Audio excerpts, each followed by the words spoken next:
Have you ever walked into a room and felt like you've been transported back in time?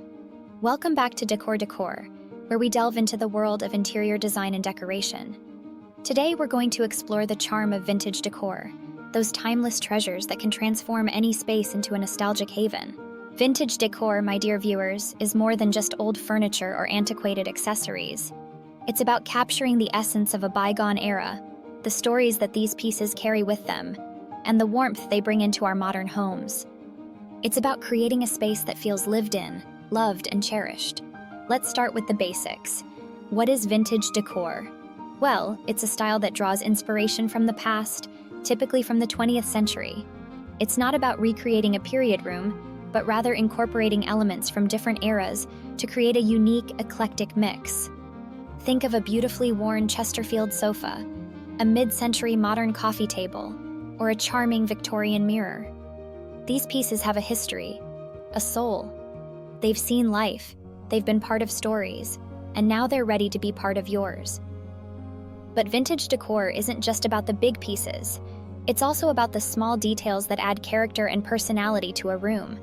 An old typewriter, a collection of vintage postcards, a stack of well-loved books. These are the things that make a house feel like a home. And let's not forget about the power of vintage textiles. A faded Persian rug, a patchwork quilt, or a set of lace curtains can add a touch of vintage charm to any room. They bring texture, color, and pattern, and they're a great way to express your personal style. Now, you might be thinking, Elizabeth, I love the idea of vintage decor, but I don't know where to start. Well, my advice is to start small.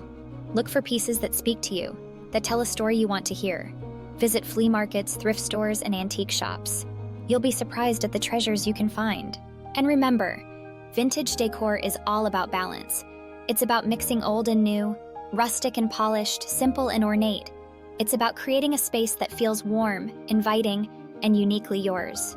Before we wrap up, I want to remind you that if you've enjoyed this journey into the world of vintage decor, please show your support by subscribing to Decor and giving this video a like. Your support means the world to me, and it helps me continue to bring you content that inspires and delights. So, my dear viewers, I hope this has sparked your interest in vintage decor. I hope it's inspired you to look at old things in a new light, to see the beauty in the worn and faded, and to find joy in the stories of the past. Because after all, isn't that what vintage decor is all about?